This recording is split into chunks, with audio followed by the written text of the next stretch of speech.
today we're here in Kindleton helping and restoring the flowers around Flagpole. And what's really cool, we get to design the way they look.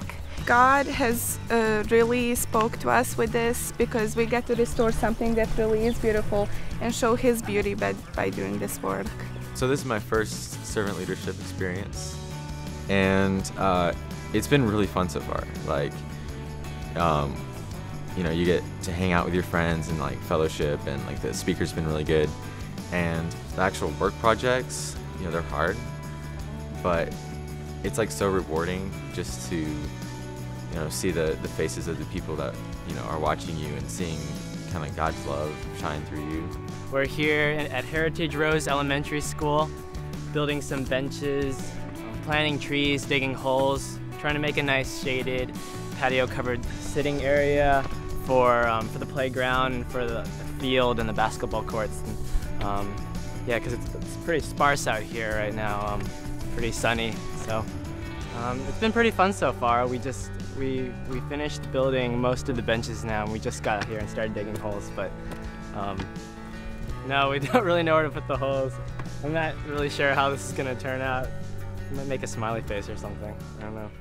To see everyone working so hard to do something not for themselves but to work for Jesus, and just to show how great His love is towards everyone else around us, and to do something that's not for us but for that person who's definitely in need. I'm Evelyn, and I'm here at home with this wonderful group of teenagers who are coming to enhance my house and living environment.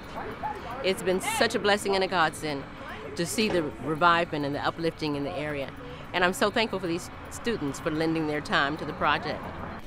This week I had the opportunity to work and serve on the team that went to help build vegetable garden frames for the refugee complex here in Houston. It was really impactful to see how much hardship the people had been through. I'd been talking with a lot of them. Some of them were whole families who had been forced to flee their homes. Some of them were people who had been separated from their families through the wars and just political unrest that they've been dealing with in their countries. Not only did we get to just do work and service for the people there, but we got to just play with the kids and just spend time with them. We got to play baseball, soccer, and it was just really awesome to see how much they appreciated and just wanted to play with us. They just really enjoyed spending time with us. Today I'm in the Third Ward of Houston, and we're helping out with Generation 1, and it's been a really good experience. We've been picking up weeds, planting flowers, mowing lawns, just picking up trash off the street, almost anything you can really imagine. And it's a good learning experience because we get to do a lot of things that most people don't do on a regular basis, and a lot of people are taking time out of their summer to help with the less fortunate, and I think it's a really good thing. The projects were really, I thought they were fun. At my project we got to play with kids and work, and it was just kind of a mixture of things. It was different. It wasn't a burden or anything. It was a lot of fun to kind of see the people. The people actually came out and started helping us at our project, so that was cool. Well, we showed compassion to the people that we were working for. We're showing them that compassion because Jesus Christ was the first one to show compassion to us.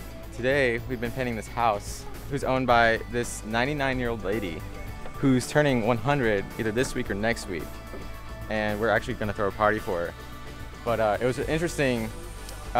Yesterday was our first day and our supplies didn't come, so like, you know, we sat around and we shared testimonies, and it was really cool, like a good bonding experience. But you know, now today we have like twice the work, so you know, it's a good team though. We're getting it all done. I decided to paint myself more than I did the house. We were just having a bunch of fun, so it was a little bit of a paint fight, but we got it. We had to take a pool and turn it into a soccer field. Well, we did that. We had to sledgehammer the heck out of this pool and turn it, just like beat it, dust. And so that was hard. And I feel like I got a great workout, you know, going down on that head sledgehammer.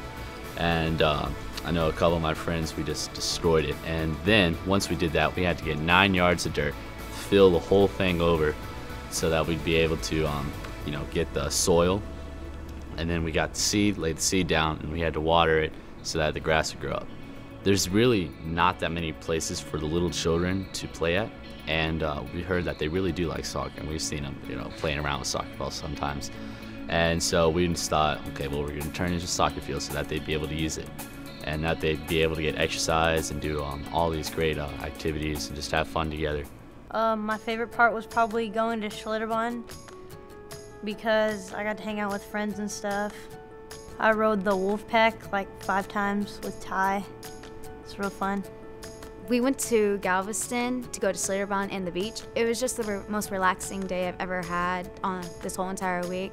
Just after all that hard work for the past couple of days, it just felt good to go out and just relax, just get in the water, just cool off after being in the heat for so long. Well, the message was, it really spoke to me that I really need to be a leader. I really need to be a leader to my friends and to my school. The night sessions were really great here. Like, I loved the worship. Everybody was holding their hands up on all the days, and there were people you could really see them pouring their hearts out in praise to God, and you could see them opening themselves up and praising God and just showing their love for Him. And after the worship, we would have the speakers that came up, and they were all great speakers. They were really inspiring. They had great stories, and they taught us really well about how to change our lives and how to lead with courage, with compassion, and to love people and love the people we're leading. They really just opened up the Bible to us and showed us that most of the things that we think about leadership really aren't true, and that leadership is really about leading someone to God or leading them on the path that God has set for them. One thing that I'm going to take away when I go home is the fact that I really need to figure out what direction I'm headed in personally, because when I came here I was focused on being a leader, and the first night I realized I need to figure out where I'm going first before I start trying to be a leader for others. And whether that means I get a mentor or I just start talking with my peers a lot more, I just realized that that's what I need to be focusing on right now. Before this week, I really thought leadership was just someone who was set above you and they just took you where they were going. But we realized that you have to have a final destination if you can actually be a leader, because if you lead someone and you don't know where you're going, no one will follow. One of the biggest things that impacted me this week was tonight the speaker said that the single biggest regret of his life was that he wasted his middle school and high school years, that he just didn't live them the way that God would want him to. And that really hit me because this coming year is going to be my senior year in high school, and I don't want that to be my biggest regret, definitely not. And so it just really hit me, thinking how much, it just really made me think how much I could and really should be doing for God in my senior year.